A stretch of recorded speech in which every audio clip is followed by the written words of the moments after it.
What Preston Whitfield IV never saw coming was that the gleaming event venue his family had built their entire social reputation around sat on land my company had owned for 11 years. He thought he was intimidating a retired plumber. He was wrong about that too. My name is Edward Callahan. Most people call me Ed. I am 62 years old, and I have spent the better part of 4 decades being underestimated. I stopped being bothered by it somewhere around my 45th birthday. By 60, I had learned to be grateful for it.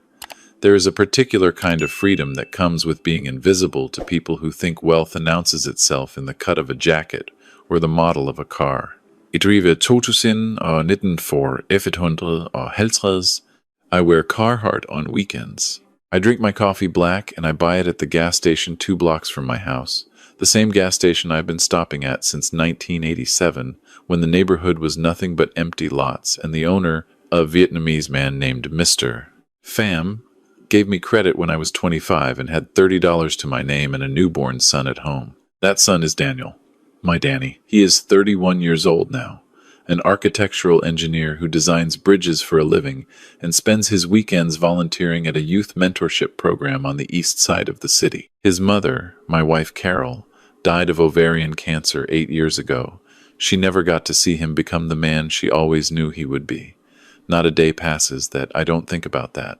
When Danny called me on a Thursday evening last November to tell me he had proposed to his girlfriend of 2 years, and she had said yes, I sat down at the kitchen table and cried for 10 minutes.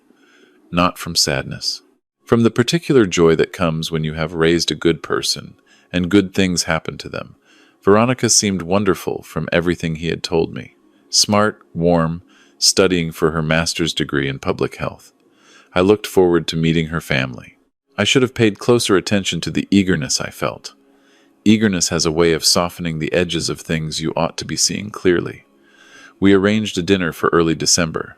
Veronica's parents wanted to host at their home in Whitmore Hills, the old money neighborhood on the north side of the city, where the houses sit on half-acre lots, and the homeowners associations have names like the Whitmore Hill Residential Preservation Committee. I told Danny I would be there and to let me know if he needed anything. He said, "Just bring yourself, Dad." So that is what I did. I wore my good flannel shirt, the dark navy one Carol bought me for Christmas in 2014. I drove the truck.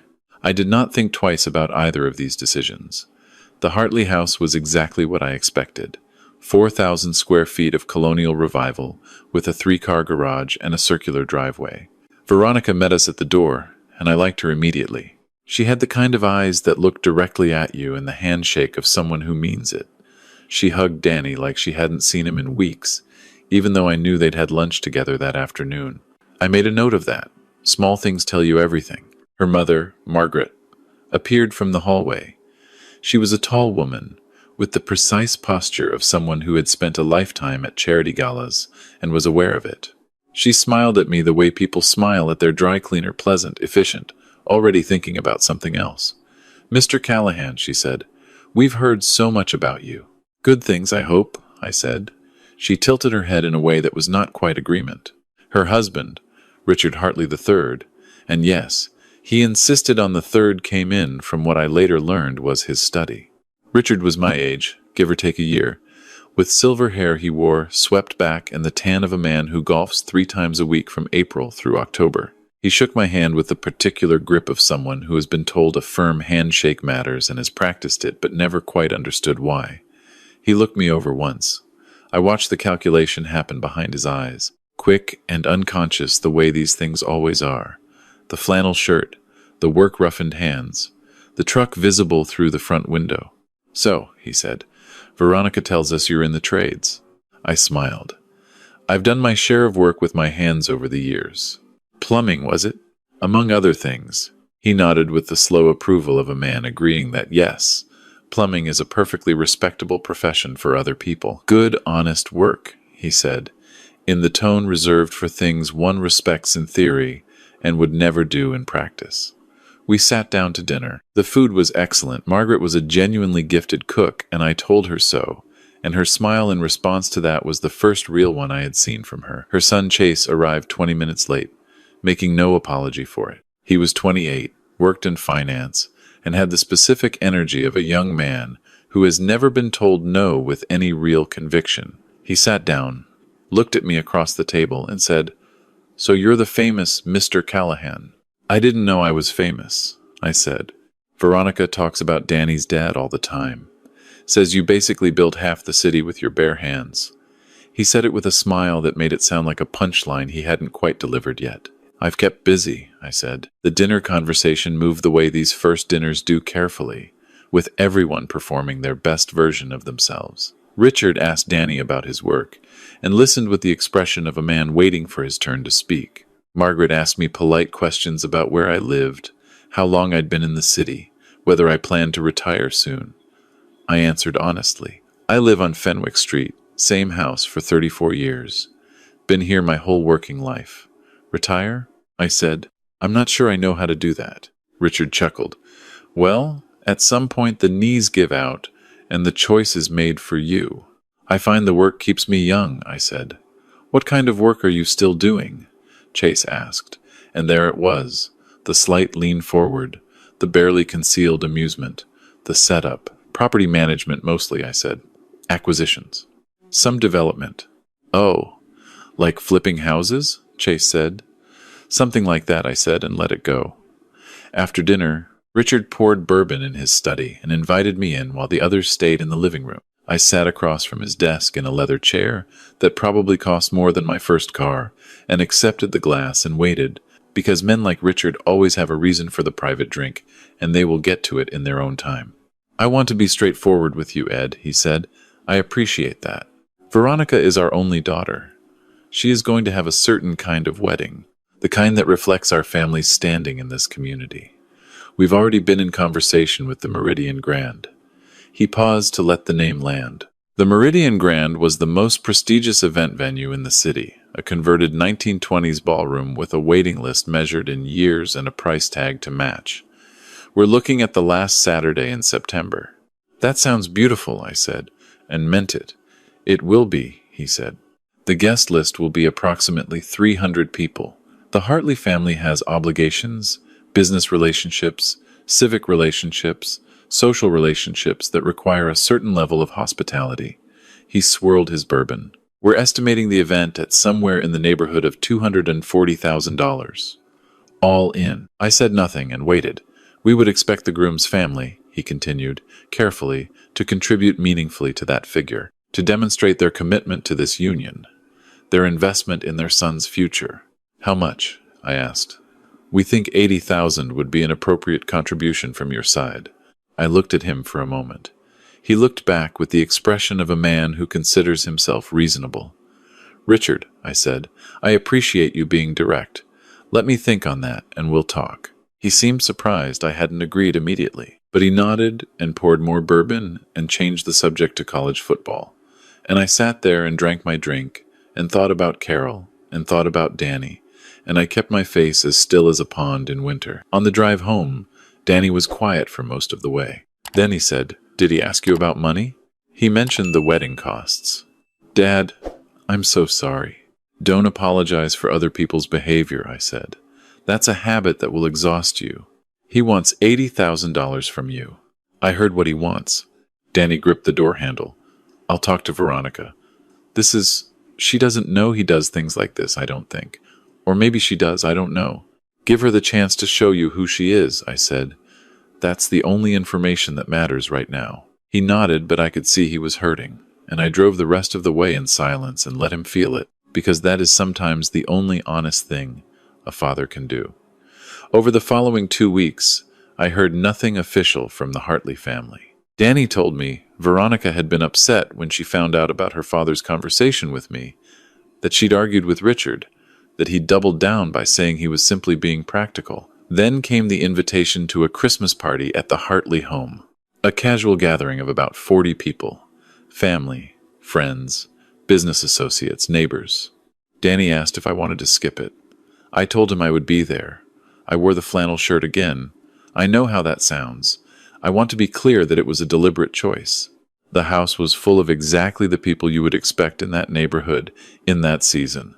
Successful professionals in their 50s and 60s, easy with money, comfortable with each other, speaking the particular dialect of people who have never had to wonder where the next thing was coming from. I am not resentful of that. I grew up without much, and built what I built, and I carry no anger about where I started. What I do not tolerate, and what I have never tolerated, is the assumption that the absence of obvious wealth is the presence of lesser worth. Richard introduced me to his business partners with the words, "This is Danny's father. He's in the trades. Not Ed, not Mr. Callahan. Danny's father, in the trades." I shook hands and smiled and said nothing to correct him. Chase found me near the bar an hour into the evening. He had been drinking since before I arrived, I could tell, and drinking had made him looser in the way it makes certain young men loose, not joyful, but entitled, the internal throttle released just enough to say what they normally only think.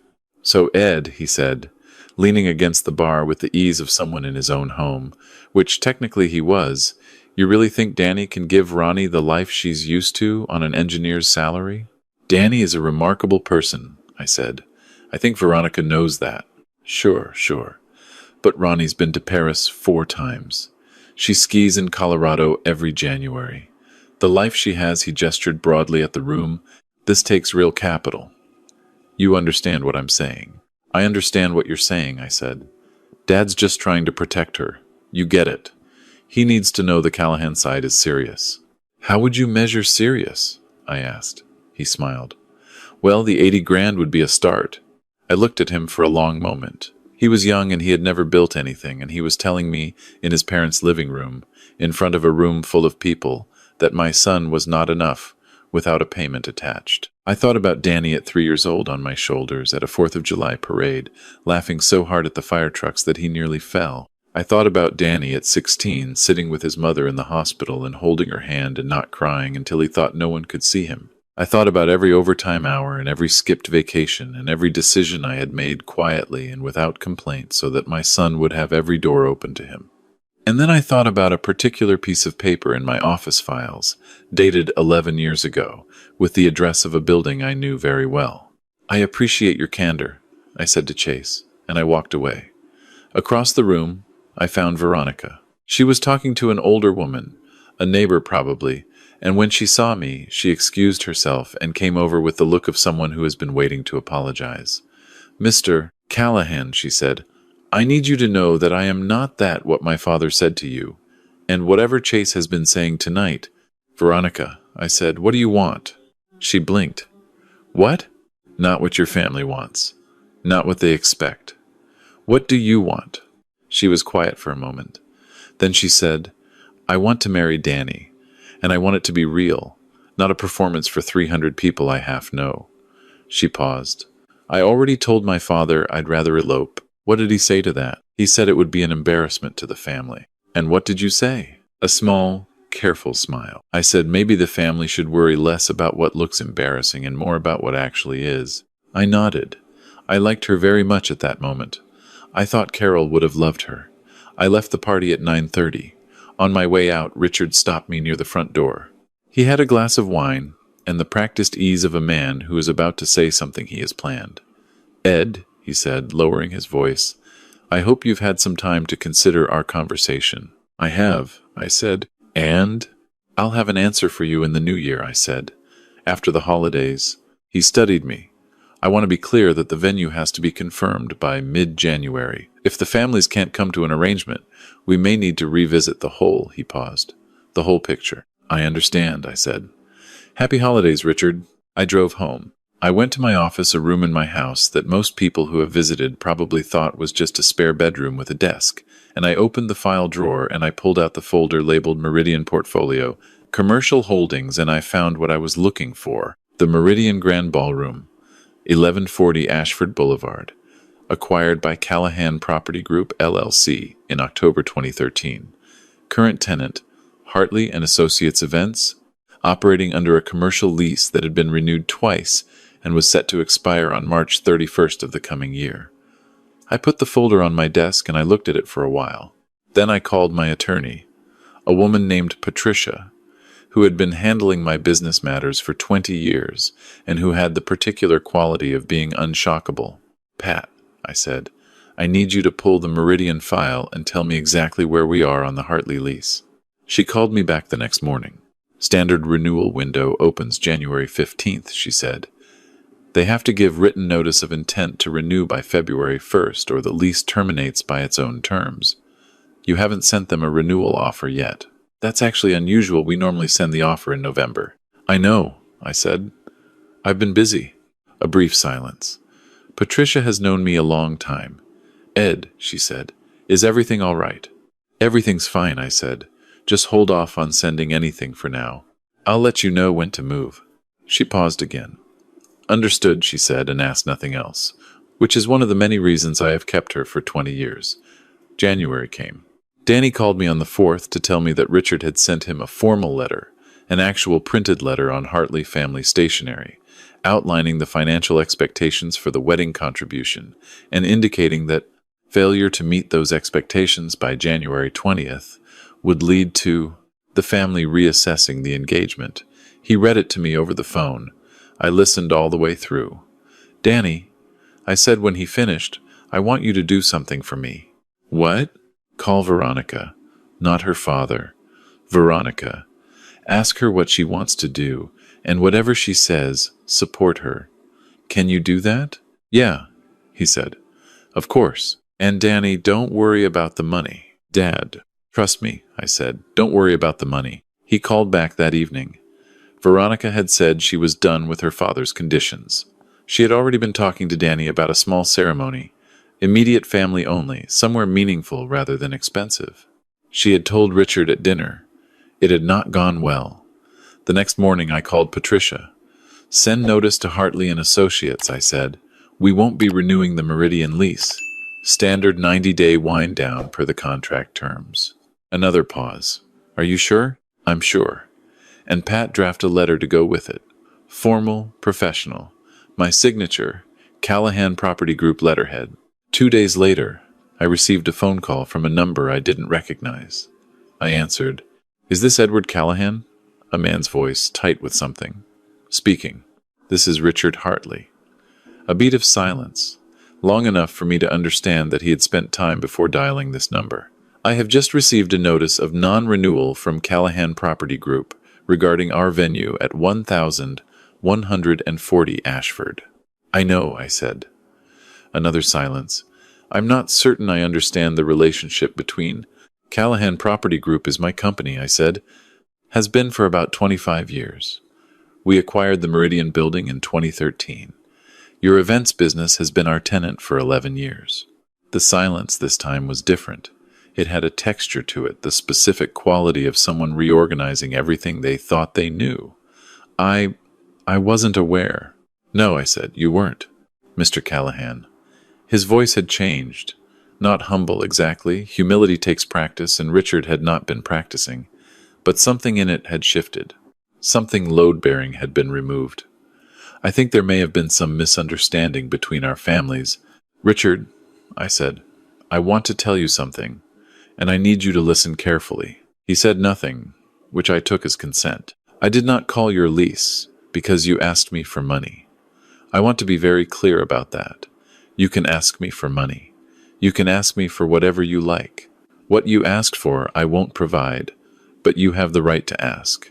I kept my voice level, the way I had kept it through that entire Christmas party while Chase stood at the bar and told me my son was not enough. I made this decision because over the course of 2 months, your family made it plain in your home, at your dinner table, in front of your friends and neighbors that my son is not good enough for your daughter because of where we come from and what you assumed about how we live. You looked at me and you saw someone whose approval you did not need to earn, and you taught your children to do the same. Mr. Callahan, I'm not finished. I had never raised my voice. I did not raise it now. My wife built a life with me from nothing. She worked alongside me for 20 years before she got sick, and she never once asked whether the life we had was impressive enough for anyone else's opinion of it. My son has her character. He has worked for everything he has. He mentors children on weekends who remind me of who I was at 20 years old, and he does it because that is who he is, not because anyone is watching. I paused. That is the man your daughter wants to marry. If your family cannot see his value, that is a loss, but it is your loss, not his. Richard's breathing was audible on the line. The lease termination stands, I said. That is a business decision. The timeline is 90 days per your contract terms, which gives you until April 1st. Patricia at Callahan Group will be your point of contact for the transition.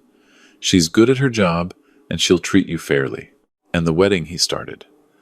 The wedding is between Danny and Veronica, I said. It has nothing to do with you and me. I hope you find your way to being happy for them. But that's up to you. I ended the call. I set the phone down on the kitchen table and I sat there for a few minutes in the quiet of the house, in the particular silence of a winter morning when the whole neighborhood seems to be holding its breath. There was a photograph of Carol on the counter, her at the beach, the summer before she got sick, laughing at something off camera. I had not moved it in 8 years. I was not planning to. I thought she would have had things to say about all of this. She had always been the one who could name feelings cleanly, who could look at a complicated situation and reduce it to its essential truth without losing any of the complexity.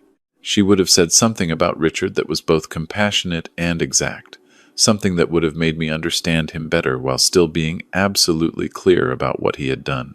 I tried to imagine what that would be. I could almost hear it. My phone rang again 20 minutes later. It was Danny. Dad, he said. Veronica just called me. I think she's been crying, but not bad crying. She said her father called her after he talked to you. What did he say? He said. Danny stopped, cleared his throat. He said he'd been wrong about you, about us. He said he owed us an apology. A pause. Did you know about the venue? I knew. For how long? Since the night of the dinner, I said. When he mentioned the Meridian Grand, Danny was quiet. When he spoke again, his voice was careful, feeling its way. You didn't say anything. I wanted to see who everyone was going to be, I said. I wanted to give everybody the room to make their choices freely. That's all I ever wanted. Dad. He stopped. Started again. Mom would have... I know, I said. I know she would have. We stayed on the phone for a while without saying much. The way you can with someone you have known for 31 years and loved for every one of them. The wedding happened in late September, as originally planned, but not at the Meridian Grand. Danny and Veronica chose a small restored farmhouse about 40 minutes outside the city, owned by an old friend of mine who agreed to host them as a wedding gift. 62 people, a string quartet that a former colleague of Veronica's played in as his gift to them, a caterer Danny had worked with through his mentorship program, a woman who had started her catering business in her garage 15 years ago and was exceptionally good at her work. Richard Hartley attended. He shook my hand at the reception with both hands and held it longer than necessary, the way men of his generation sometimes do when words are insufficient. He did not try to speak at first. Then he said, I made assumptions about you that I had no right to make. Most people do, I said. I've stopped taking it personally. I'd like to think I'm not most people. Then don't be, I said, and I meant it without cruelty. Margaret pulled me aside before dinner and told me that she had pulled up Callahan Property Group's portfolio online after Richard's phone call. She said she had sat at her computer for a long time looking at it. I waited, she said. I owe you an apology. And I owe Danny one. What we implied about your family, she shook her head. My mother came from nothing. I don't know when I forgot that. It happens, I said. What matters is what you do when you remember. She nodded. Her eyes were bright. She composed herself quickly, the way she always did. But the composure was different now, less armor, more just the ordinary self-possession of a person trying to do better. Chase found me on the patio after dinner. He had the look of a young man who has recently encountered real consequences for the first time and is still deciding what to do with the experience. He said, I said some things at Christmas that I shouldn't have said. You did, I said. I'd like to apologize for that. I accept, I said, because there is nothing to be gained by making a person stand in their apology longer than necessary. He nodded, relieved. Then, after a moment, he said, For what it's worth, Danny's a good guy. I've spent some time with him these past few months. He's good. He got it from his mother, I said. I just tried not to mess it up. Chase laughed, surprised. And for a moment he was just a 28-year-old kid at his sister's wedding and nothing else. Danny and Veronica danced their first dance to a song Carol had loved, which Veronica had chosen after Danny told her the story of it. I stood at the edge of the dance floor and watched them. I thought about what it means to build something. Not a building, not a company, not a portfolio. What it means to build a person. To pour 30 years into a human being and then release that person into a life that belongs entirely to them, and to stand at the edge of a dance floor on a September evening and understand that the work was enough, that you were enough, that the quiet, unhurried accumulation of decency across a lifetime amounts to something real, even when no one who is evaluating you by the wrong measures can see it. My phone buzzed in my pocket. A text from Patricia. The new tenant signed the Meridian lease this morning.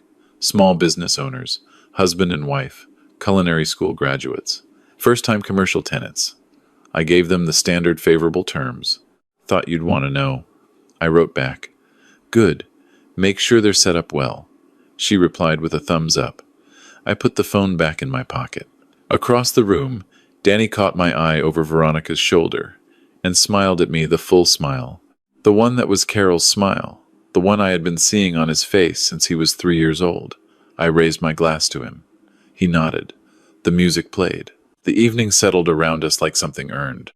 And I stood there in my good flannel shirt, the dark navy one, the one Carol bought me the Christmas before everything changed, and I was, without qualification or condition, exactly where I was supposed to be.